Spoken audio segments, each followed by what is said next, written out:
Hello, all you positive heads out there. It's so good to be back with all you beautiful reflections of the one source consciousness that creates and animates all things.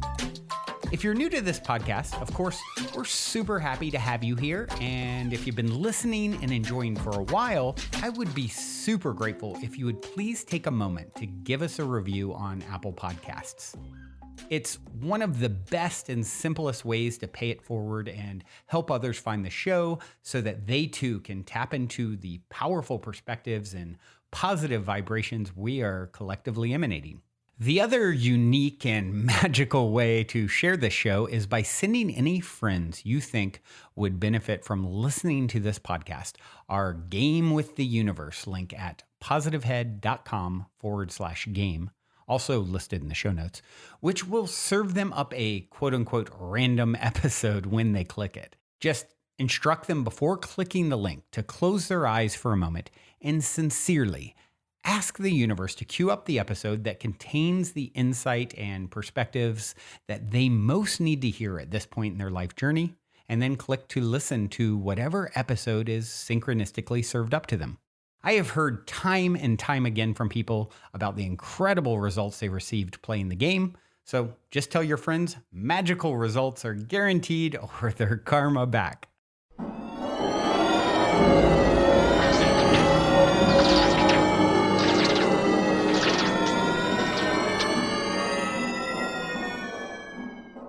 All right, all you positive heads, welcome back to another episode of the Positive Head Podcast. I'm your host, Brandon Beecham. I have Dalien the Alien here with me, who's going to talk about some aliens today. What's up, Dalien? Hi. Hello. Howdy do, sir. Giving it a little preview there, huh? I'm going to report on my people. I'm going to, It's yeah, exactly. You got to report on the homeland. This isn't exactly my tribe we're going to talk about. It's just a tribe I know of. Oh, gotcha. No, actually, it's a pretty interesting read.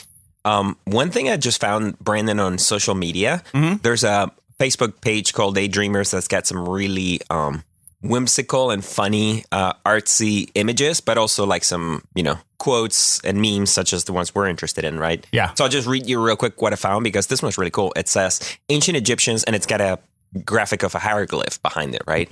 But it says ancient Egyptians believed that upon death, they would be asked two questions, and their answers would determine whether they could continue their journey in the afterlife. And the first question was, did you bring joy? The second question was, did you find joy? It's like, interesting. Wow. Those are good questions. Yeah, I didn't know this. And I am fascinated by ancient Egypt, like many people I think are. Maybe we'll talk about it another day. Well, speaking of ancient Egypt, I just got back from Burning Man. So it's actually, the dust is still sort of billowing off of me after a few showers. But it's interesting trying to acclimate back to the default world. And at Burning Man, there was pyramids this year. Or a pyramid. It was really cool. They burned it Friday morning, although I never got a chance to climb it. You could actually climb it. It seemed like they were kind of behind schedule building it, so it wasn't open to the public very long. But you can, any of you guys interested, you can find video online, I'm sure, of the pyramid burn. It was sort of like a work in progress pyramid. They were showing what it was like, I guess in the process of it being built, and really, really cool, really powerful to like see a big giant pyramid sitting out there. I just wish I'd had a chance to climb it. The thing about Burning Man, Dalien, it's so incredible. There's so many amazing things to see and so many amazing people to connect with, but it's almost overwhelming. It's almost like sensory overload because there's so much to see, so many people to connect with. And, week sounds like a long time, but it really isn't very long compared to how much there is to see and do. I think we need to change things up. Burning Man needs to be a month.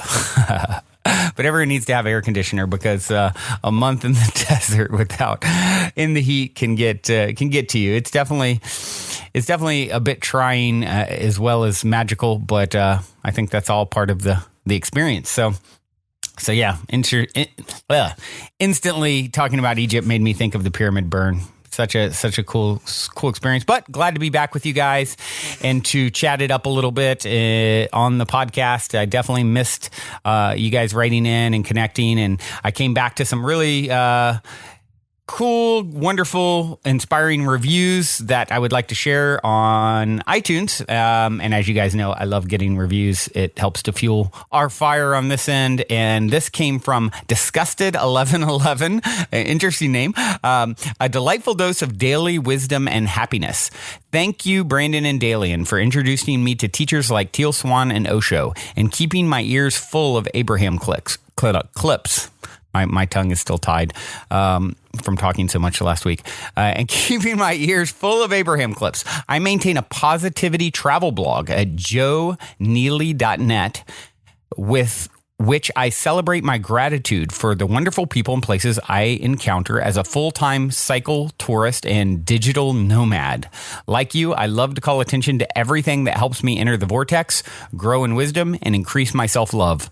I love to sit in nature and listen to your podcast on my lunch breaks, soaking in the vibes of similar folks and encountering new flavors of wisdom. Thank you so much for providing this valuable and affirming service 5 days a week. Yay, thank you so much for sharing this. And it's Joe Neely, JOENEELY.net, just to kind of shout out that blog. I haven't had a chance to check it out myself yet, but definitely will. Seems like a kindred spirit here, and thank you so much for the share and the feedback. It means the world. Let's see, have another one I'll read. This is from Sash Assas, Synchronous Synapses. It's the title, and it says, Namaste, fellow light beings. Ecstatically grateful for this podcast. Literally, as I've broken into tears and laughter of ecstasy and bliss many times in the past few weeks of listening to this podcast. I have recently been on an accelerated state of spiritual and human experience evolution. I was quite a bit more dormant a few months ago, and this podcast has been a major tool for exploring this process and sorting my synapses. The intentions set forth from this show are powerful, and I strongly appreciate the effort. I felt the need to write a post after the beautiful episode on mental disease and Brandon sharing the story of Bradley's mother. So synchronous in this moment for me and the ones around me. This has been and continues to be the case. I am grateful to have this conscious connection with these positive heads. Thank you so much for sharing, Sashas. Really, really appreciate you taking the time to write and reflect. And yeah, the synchronicity seems to just continue, Dalien. I mean, we get so much contact from people saying how well timed something was, and it's interesting. Even today's topic, I'm starting to wake up some mornings, when you're in that in between awake and asleep state, with sort of the idea of what the podcast for the day should be, and I believe that is sort of coming to me in a way that is timely, and I can only imagine that there are people out there who are really resonating at that exact moment with whatever it is the subject is. And of course, first and foremost, I need these lessons more than anyone. We teach best what we most need to learn, but it's really a magical experience to share with you guys in this way. And to have so much synchronicity, I can imagine there's a lot of people out there who have mental health issues in their family or in their circle. And I think when you can bring a little perspective to it, it really helps to ease the pain. Of course, she referenced, Bradley's mother, my child's mother, and I shared that story a few weeks ago. It's definitely helped me to really see a bigger picture, and it always is that, right, Dalien? It's like you just need to really focus on expanding your perspective to see why things are happening, or even if you don't see, to trust that it's happening for some well-intended purpose. It's always happening for a good reason, and that's sort of the key to unlocking everything and getting rid of resentment or fear or all the painful sort of emotions that we can drum up based off of circumstances that we don't fully understand the whole story. Very, very true, Brandon. And perhaps what we're going to get into later even kind of references that a little bit. I'm giving a little preview of that other thing that we shall get to. But you were inspired this morning, weren't you? Yeah, it's cool. I mean, it's like literally I woke up and Well, I'll get to that in a minute. I tell you what, I don't want to get ahead of myself. Why don't we put that on hold? And first, Dalien, I want to hear your alien story. You have, of course, we love any stories of potential aliens, anything around aliens. It's fascinating to think of other life being out there. So before I get into my dream this morning and kind of talking a little bit about that, what kind of story do you got? Well, as we were getting ready to resume our Positive Head podcast, I found the story offering itself up to me. It came across my radar at just the right time. So this is an article, Brandon, from Motherboard. It's one of the Vice.com channels. Oh, yeah. Yeah, and this one's called What If We Haven't Found Aliens Because Humans Came First? This is a theory that I seem to recall having heard elsewhere, but it seems to be getting more and more attention. This is an article from mid-August, Brandon, but it's, Motherboard is, being a Vice channel, being a little bit more of a mainstream. It's not your typical, sort of more obscure kind of blog or website reporting on this thing, right? Right. And for example, one of the things that they do is that they quote astrophysicists such as Professor Avi Loeb from the astronomy department at Harvard. And what they've done is this professor and others have used math, of course, to sort of chart out the probability that a planet like the Earth would, of course, produce intelligent life elsewhere in the universe. All these Earth-like planets that we seem to be finding. More and more every day, yeah. Yeah. What they did, Brandon, is pretty interesting. They factored in what an Earth-like planet would be like, or what intelligent life would be like evolving on such a planet if it had a different kind of star from like our yellow sun, right? Right. So our yellow sun is, I guess, considered like a dwarf type star. And there are other stars such as red dwarfs, which are way smaller than our sun, but they are more massive as well. So they burn hotter and longer as well. And so what these astrophysicists did is they started to calculate, what would it be like if there were, Earth-like planets around some of these red dwarfs? Because they have a lifespan that's, I think something like 10 times longer than the sun. Wow. Right? Yeah. So it gives an Earth-like planet with suitable conditions a much, much longer ramp-up time, right?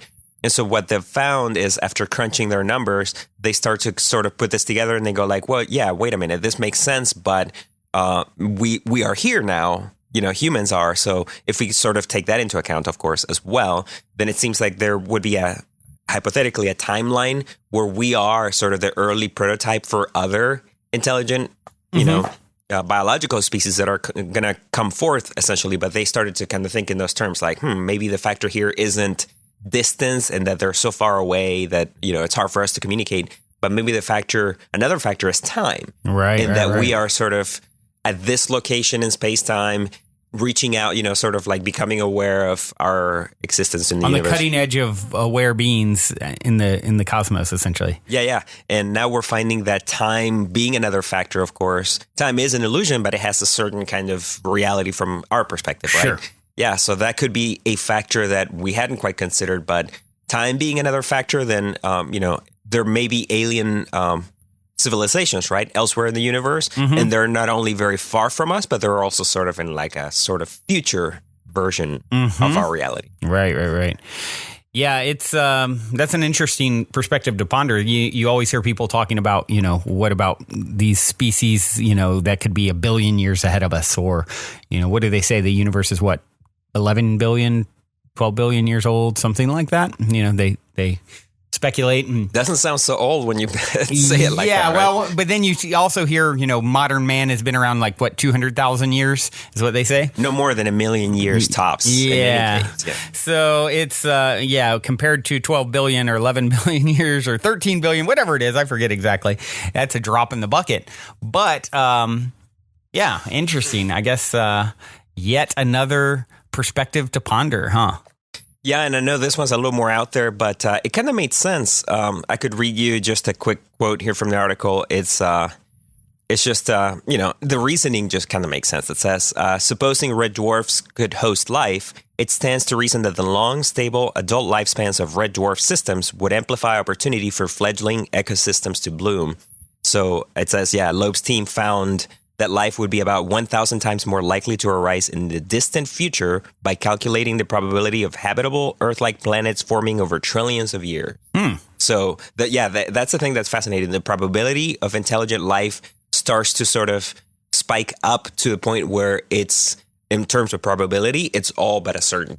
Right. Sort of, if you get far enough down the timeline. Interesting. Yeah, the numbers are just too great.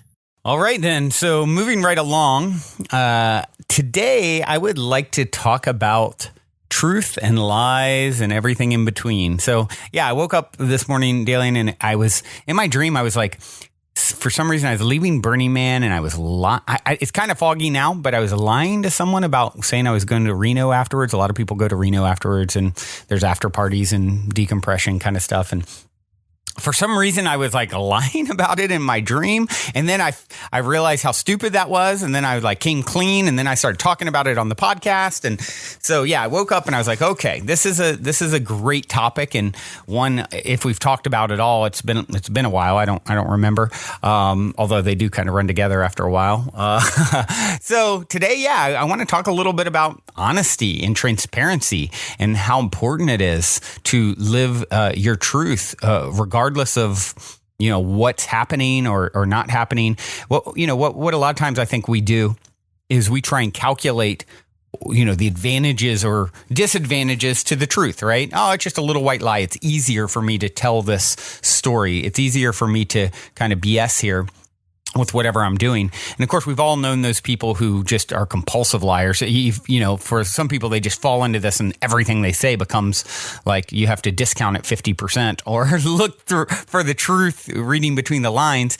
And having dealt with someone like that in my past, it gets to be so tedious. I mean, when you don't have, your integrity, when people start realizing that you're constantly lying, it really takes away all your credibility. I mean, who wants to live in that way? Who wants to have someone?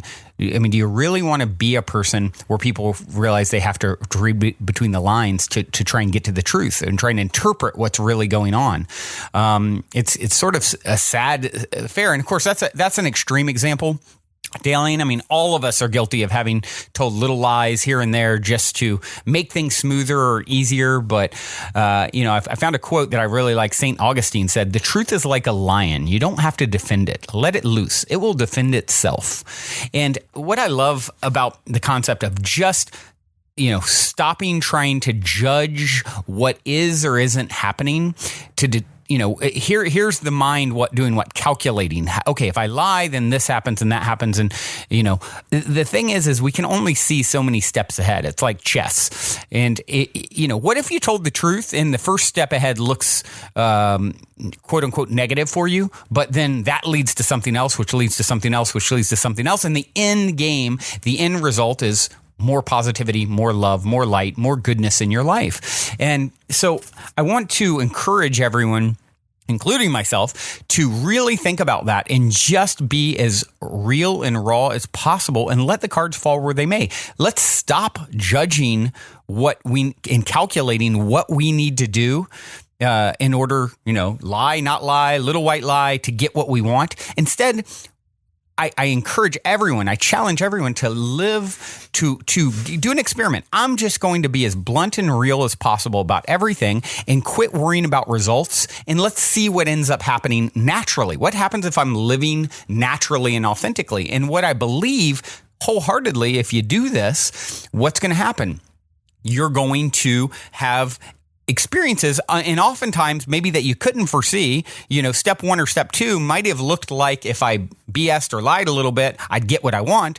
But in the end, I strongly believe if you just stop doing that and be authentic and be real and commit to being just wholeheartedly yourself, truthfully, whatever you're thinking, feeling, happening, whether someone likes it, doesn't like it, you will end up in the best possible place. It's back to this idea, Dalien, of sort of you hear the quote, let go and let God. It's sort of like that. It's like, stop trying to control things with words and with, deception especially, and instead just let it unfold naturally. And I'm so confident that you will find when you do this, you end up many times, surprisingly so, in a place that is so much better than you could have navigated yourself to by telling a lie and vibrating with the energy of deception. And that's really the crux of what I want to share today and get across. An experiment. Let's try being more authentic, more real, more raw, forgetting about the results and caring about the action, caring about the underlying energy of what we're resonating with. And this is really the heart of everything that we're talking about, right? Getting to the core vibration. Do you want to resonate with the core vibration of deception? Do you want to resonate with the core vibration of transparency, honesty? That's the lion. It will let it loose. Let the lion loose. Quit worrying about what's going to happen to it or trying to calculate all this calculating we do. How much easier is it too, Dalien, to like sit back and stop calculating and just like, I'm just going to let it be whatever it is. I don't have to do the math on, what results I'm going to get. I'm just going to let reality be what it is. I mean, it sort of frees up a lot of energy, doesn't it? Think about how many people are spending so much time, effort, and energy calculating, deceiving, plotting, scheming. How do they get where they want to say and do anything to do it? Just drop all that BS. Free up your energy. Be authentic. Resonate in the vibration of authenticity. See where that gets you. Yeah, Brendan. I was just reading up about a pretty dramatic example of the complete opposite of that, the complete lack of honesty. And it's something that it's very topical because we all rail against this so much now. It's the secrecy that our governments engage in. Mm-hmm. And it's just becomes such a policy that, ostensibly reflects sort of our values in that, to get to the point that I was trying to make, the thing that I was reading about was the Russian or Soviet doctrine of secrecy called, essentially it was called masking in Russian. Mm-hmm. I don't have the exact word in front of me, but, it just entailed using any kind of deception, any kind of misinformation and denial, things like this, right? So in addition to some pretty serious actual warlike capabilities, the Soviets had that as a, really powerful tool, actually. And it was even really recently evidenced, and I guess the whole thing going down in Ukraine, with the government, of course, making some pretty serious moves in that region, and then, of course, pretty much denying it all, right? Right. So, but, Americans can definitely relate to this idea, the idea that the federal government, of course, is, keeping so much from us, right? Right. And just this cultural paradigm, Brendan, that secrets is something that we need in order to, preserve the peace, et cetera, keep our advantage, stave off disaster, things like this, right? Outplay our enemies. It's a pretty depressing mindset when you think, what is that like? I mean, do I have to like hide behind, just a mountain of lies, essentially? I mean, who would want to live like that, right? Those people may think that that's, that it's... Well, it becomes the path, like the norm. It becomes a part of what... Yeah, great example. I mean, our government on down, it just becomes such a standard. People don't even think anything of it. And what I'm suggesting here is like, rip off all the masks, live completely transparently, vulnerable, just put it out there and see what happens. And I have no doubt that you will be shocked with the positive results that it leads you to. That is, you want to be smart, you want to manipulate reality by being real. Be truthful, which is it's the non-manipulation, right? It is going to yield, it's trusting the universe, it's going to yield the highest and greatest and grandest results. And what I'd like to do, Dalien, is share a little clip here. It's been a couple weeks since we recorded, and I've missed Abraham-Hicks. You guys know how much I love Abraham. And, of course, the great thing about Abraham is any subject I'm thinking about, there's some great content out there on. So, in this case, this clip is called Telling Lies. I found it on the Z Mahoon YouTube page. Let's take a listen. So next time you feel tempted, you or any of you, to tell someone a fib just to keep them from being upset, stop and say to yourself, I'm giving my power away because I'm trying to keep you happy. I'm trying to keep you from being upset. It's so interesting you're using that as an example, because a significant person in my life, we've had discussions about that so many times. Life just is easier sometimes if you tell a little lie. It just is. So let's talk about odd that we would be talking about this, but think about why. Life would be easier for me if I just go along with what you say. Life would be easier if I would just buckle my seatbelt and put on my helmet and do everything that you say I should do. Life would be so much easier if I just didn't make any waves for anybody. Life would be easier if I am a gay man living in Mexico and I just don't tell anybody what my true beingness is. Life would be easier if I just find a way to convince everyone that I think just like them, that I am just like them, if I just don't make any waves. And we say, you've carried that to such an extreme that the new ones coming in have to be either gay or autistic in order to get things squared away. In other words, you're so busy conforming for the sake of not hurting someone else's feelings or ruffling any feathers that you've given your guidance to them, and they are the peanut gallery. They don't care about you. They're not consistent about you. Everyone is born with this selfish intent, and that selfishness that is natural within you will guide you into alignment with who you are. So say to someone, if someone says, will you do such and such for me? Say to them, no, thank you. And if they say, why? Say, because I don't really want to. If I really wanted to, I would already be doing it. I don't really want to. And then they say, well, maybe you've never thought about it before. Maybe you'd like to hear me talk about it. And if I talk about it more, maybe you'd want to. And you could say, go ahead and talk about it. And if wanting happens within me, I'll let you know. But don't put the squeeze on me, because I don't really want to. Don't ask me to do things that I don't want to do. I'm not going to do stuff I don't want to do. I'm not going to do stuff I don't want to do. I'm not going to do stuff I don't want to do. Now that's pushing against. I am going to do what I want to do. I'm going to do what I want to do. So if someone says, well, why won't you do that? Say, because I'm so busy doing the things I really want to do, and that's not one of them. That's not one of them. And then people will say, well, you should want to do this. You're my mother. You're my daughter. You're my lover. You're my friend. You should want to do what makes me happy. And you say, oh, that's such a long story. That's such a long story. I want you to be happy, but don't let your happiness depend on what I do. Because if your happiness depends upon what I do, then I'm in a trap. And then I won't like you, and then you won't like me, and then I won't like you, and then you won't like me.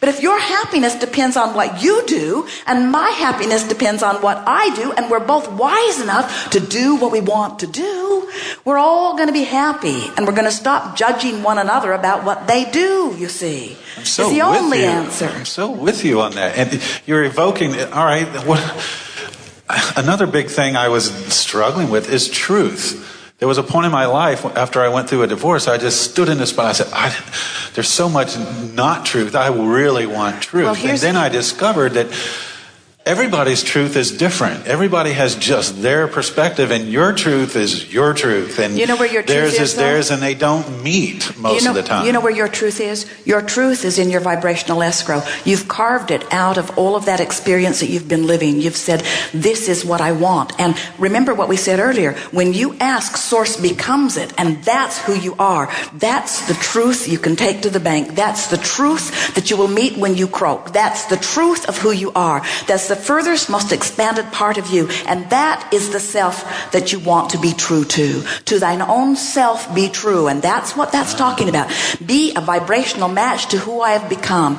And most of the consternation and discomfort that most people are feeling is because something's happened, and as they focus upon it, they're not in alignment with who they are, and then they blame whatever it is that is the subject that they think is the reason that they're separated, when the actual problem is the separation. Well, it seems like when let's loop back around here, because we don't want to leave this undone. Okay. What you think is the reason for your separation is not the reason for your separation. It's the indication of the vibration that was there before. Take that home with you today. So you could say to anyone who is making you feel uncomfortable, you are my vibrational indicator. Formerly, I've thought you were my problem. But now I understand that you are my blessing. You are my vibrational indicator of what I've got going on.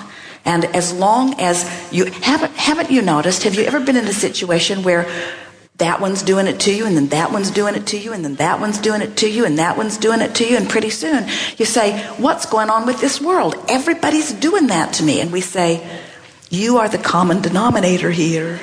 I used to have that in my life, but I don't anymore. And I figured out it was that. But yes. You were saying that instead of telling the little lie, it sounded to me like you were saying, be true to yourself. And what I got to was that truth is completely subjective. Is that true? It is not. Well, it is, because it is alignment with who you are that is really the truth that you're reaching for. But here's the thing that's interesting about that. We could take everyone on the planet, or we could take 10 people. Let's take 10 people. It's easier to get your thoughts around. So 10 people, let's say, have 2 or 3 or 4, 10 really, but 2 or 3, 10 really, but let's say they have 2, 10 really, but let's say they have 2 dominant variances about a subject. Let's say they're Republicans or Democrats or something like that. It's big like that.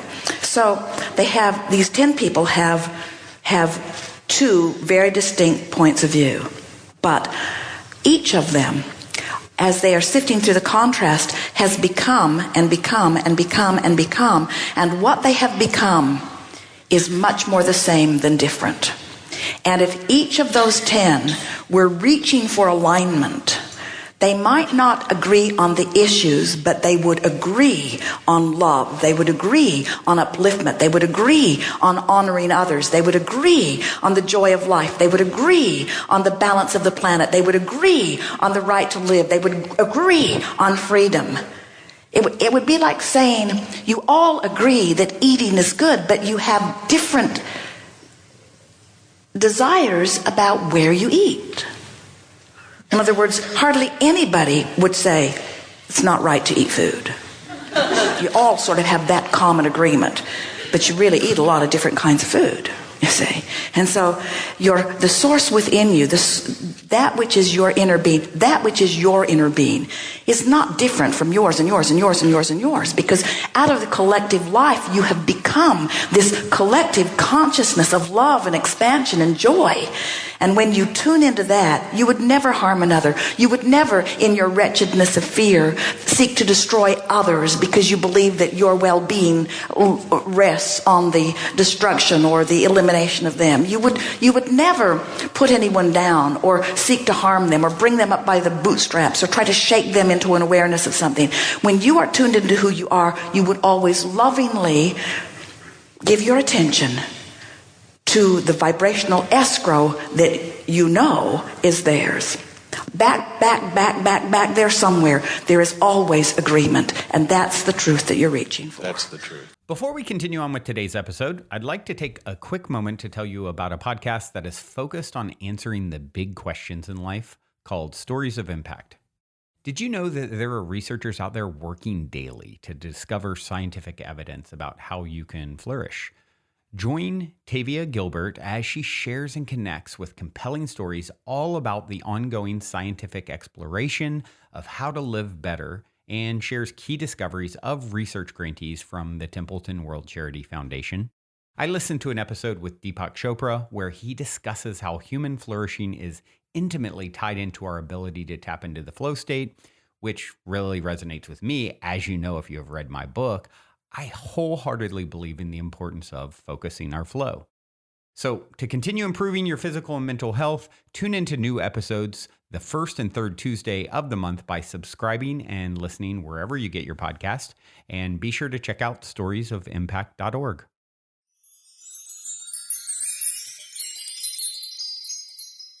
As always, Dalien, it's, great wisdom, starts off talking about lies, but really gets into, talking about what good selfishness everyone's born with. Basically be willing to say no, because you have people who will sort of say, oh yeah, I'll do this or I'll do that. And of course, their integrity's out the window when they're just saying that they don't want to do it. They're scared to say no to someone. Some really powerful insights. Don't let your happiness depend on what others do. Your truth is in your subjective truth is in your vibrational escrow. When you ask source, and this is something that Abraham always gets at, as soon as you ask for something, source becomes it. And now you just need to get into vibrational alignment with that. And this is, this is the game. This is what you're after. And don't let any sort of thing get in the way of that. Really profound. She says, what you think is the reason for your separation is not the reason for your separation. It's the indication of the vibration that was there before.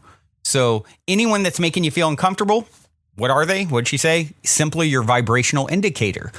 Formerly, you thought this person's your problem. No, they're your vibrational indicator. And so, like I said, starts off talking about lies, but of course sort of parlays into this underlying idea of getting into your vibrational alignment.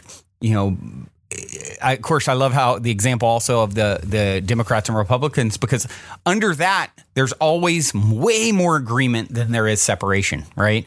And so what does our job become when we're interacting with anyone? How do I find the common ground? How do I get, and I think, and I believe the deeper that you go, the more, forget about the surface level stuff. What's the underlying feeling? How deep can I go with what we're talking about here? And the deeper you go, the more you're going to find same. And there is no real major issue. It's like we're squabbling over the 2% difference that we all have in perspectives and getting caught up on that. And it creates so much pain and separation and negativity.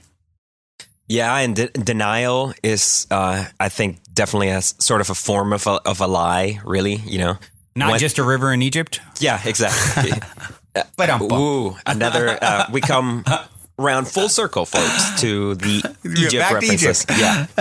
But no, it's something of a problem, really, because I think denial is part of what allows us to engage in so much dishonesty. Is denial that dishonesty is any sort of a problem, really. Right. And it's not like it is a problem. It's just denial. It's just denial and dishonesty. So it's sort of like lying to yourself, which is what you're doing in the end. Yeah. That's what we don't realize, because we keep thinking that, in the ego game, the ego is convinced that it's going to gain an advantage from, withholding the truth, twisting it, bending it, whatever. But in the end, it always comes back to you, because you're a victim of your deception. Exactly. If you're the greatest deception of all, you're deceiving yourself. Yep. And it's always like this. First of all, you have to keep lying to continue to maintain the lie, right? If you lie the lies, which is always difficult. Exactly. Yeah. You and I have wondered about certain individuals we've met before, and, not casting judgment, right? But we go like, man, it must be exhausting to stay on top of that. Exactly. Right? And so for me, that's reason alone not to, engage in something like that. But the denial part of it is what eventually sort of just tricks you into believing your own BS eventually, right. Or accepting the lies that others are selling you. I think that's possibly a big one too, because when it comes to governments, that's kind of what we engage in. It's this denial that things can or should be different. Yeah. And it's like there's so much outrage right now, right? So much recoiling and reacting to this sort of thing. But then, when I put it to people like, hey, really the only cure for this is complete transparency and honesty, there's like this instinctive like, no, we can't go there. We're not ready for that yet. It's like, maybe we are. Yeah, exactly. And I think that's such a great point. It's like the greatest deception of all is you're deceiving yourself. It's like, it's back to this whole concept of everything's a mirror. People think they're somehow getting away with something and manipulating in a way that's helpful to them. And meanwhile, they can't see what the story would look like had they been honest. And had they been honest, once again, I'm 110% sure it would have led to greater results, better results, higher frequency, higher vibration. It is the way of the future, this honesty thing, Dalien. Well, Dalien, out of imaginary time for today. We will be back. You have some music queued up for the listeners? Oh, I do. A track that I played already, months ago, but it's by Future Primitive, And it's, cool. Yeah, it's one of his older tracks with a singer named Alyssa Palmer. The track is called Luminous. Hope you enjoy, you luminous beings. Until next time.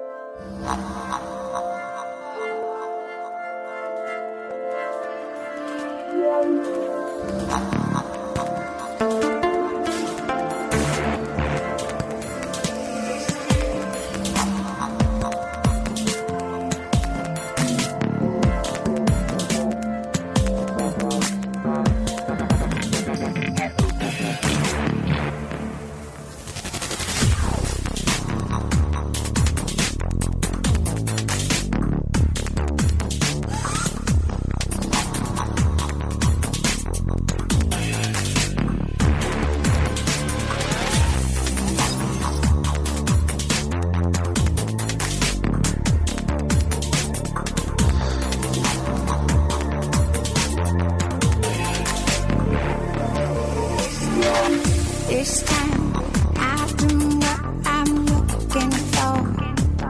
It's in my hands. I won't let go. In my impossible endeavors, I can't let go of this song. It brings me low.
Bye.